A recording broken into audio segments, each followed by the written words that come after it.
दोस्तों, नेतन्याहू जो कि प्राइम मिनिस्टर ऑफ इजराइल हैं, उन्होंने फिर वार्निंग दी है।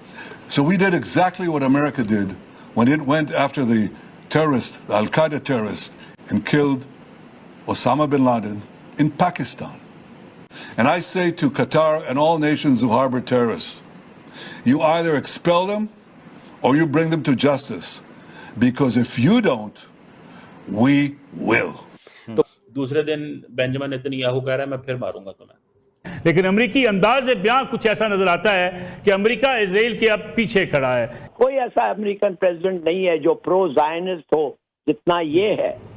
उसने तो खुली छुट्टी दी हुई है उनको। किस बात पे रुकावट है? जो हथियार चाहिए, जो प्लेन चाहिए, हर चीज दिया हुआ है।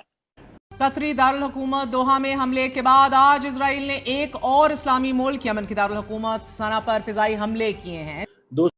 नमस्कार, जय हिंद। स्वागत है आप सभी का रियल भारत टीवी में। आज की लेटेस्ट खबर के बारे में हम बात करते हैं। दोस्तों, नेतन्याहू ने एक बार फिर से कतर को दे दी है वार्निंग कि कतर के अंदर जितने भी इस्लामिस्ट टेररिस्ट हैं, जब तक उसका खात्मा जो है वो ख़त्म नहीं करेंगे तब तक वो जो है हमले पे हमले करते जाएंगे कतर के अंदर। वहीं पाकि बचाने चले थे कतर को, यानी कि पाकिस्तान बचाने चला था कतर को, और अपनी ही बेइज्जती जो है यूएन में करा बैठा। जमकर इस भिखारी की बेइज्जतियां हो रही हैं खुलेआम, सरेआम, एज यूजुअल।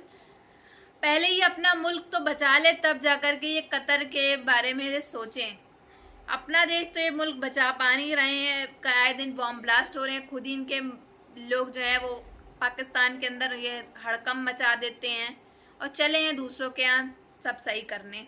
दोस्तों, नेतन्याहू जो कि प्राइम मिनिस्टर ऑफ इजराइल हैं, उन्होंने फिर वार्निंग दी है कतर को कि वो फिर हमला करेंगे कतर के ऊपर अगर आप लोगों ने इन इस्लामिक टेररिस्ट को ख़त्म ना किया।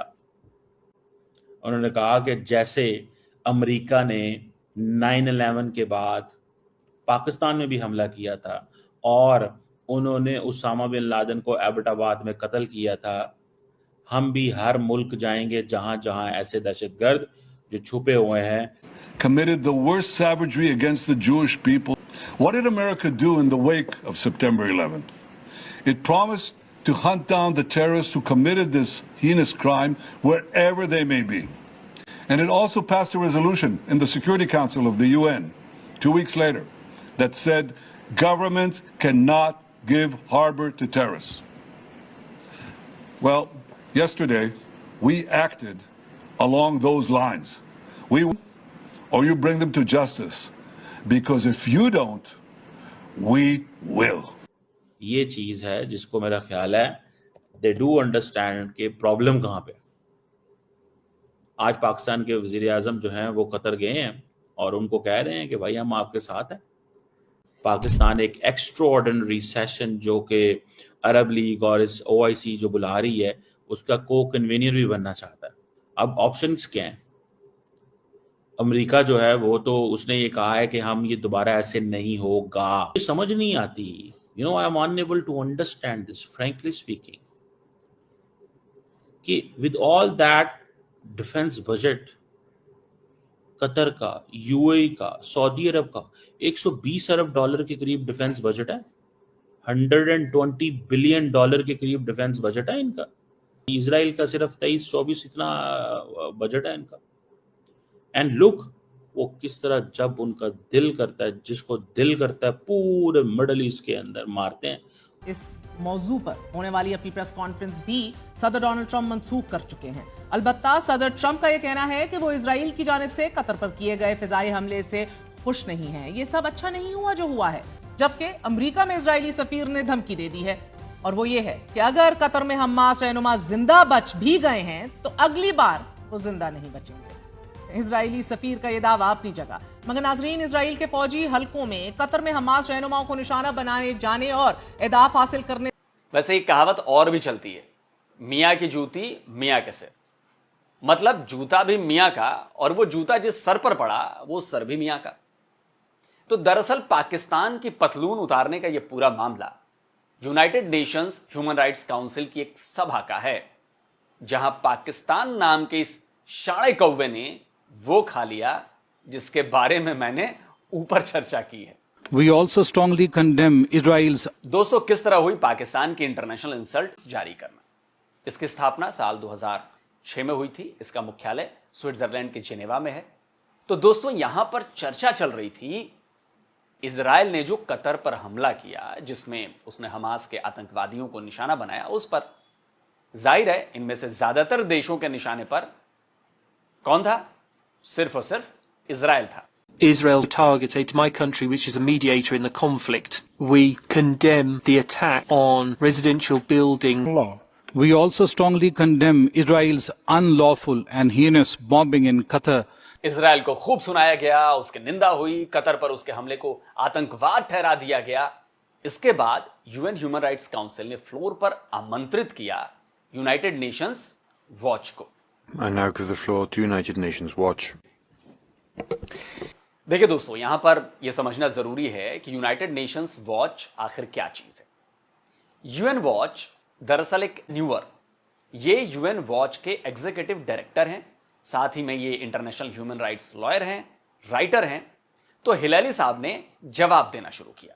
Mr. President, we have heard a lot about international law from the world's worst violators of international law.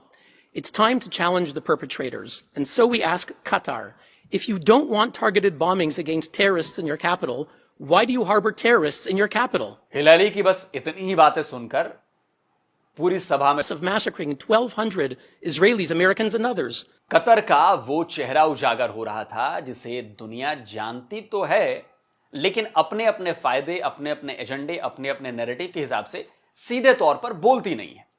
UN human rights council में कतर के धागे खोले जा रहे थे।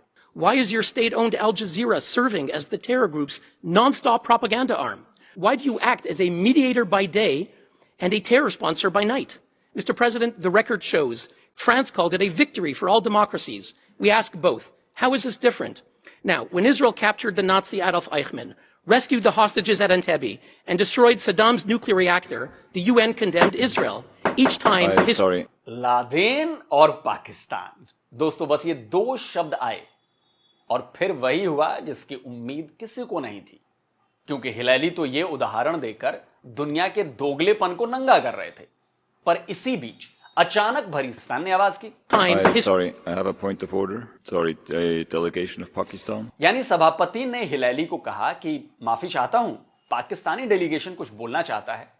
तो चूंकि हिलाली ने लादेन का जिक्र किया, अमेरिका द्वारा उसके पाकिस्तान में घुसकर मारे जाने का जिक्र, नेतन्याहू ने जो कहा कि जितना भी कतर के अंदर इस्लामिस्ट टेररिस्ट है, उन सब का जब तक वहाँ से नामो निशान नहीं ख़त्म होगा, वहाँ से वो ख़त्म नहीं होंगी चीज़ें, तभी तो उसने सारे जो हैं बड़े बड़े पेंट हाउस जो है मेन कतर के, जहाँ टेररिस्ट रहा करते हैं बड़े बड़े, वो सब उड़वा दिए।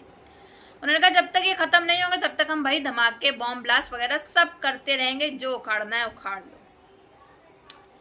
अब शहबाज शरीफ जा पहुंचा कतर के अंदर मदद करने की, भाई हम अपने इस्लामिक मुल्क को कैसे हम अकेले छोड़ सकते हैं, ये मेरा भाई है, ये मेरा दोस्त है।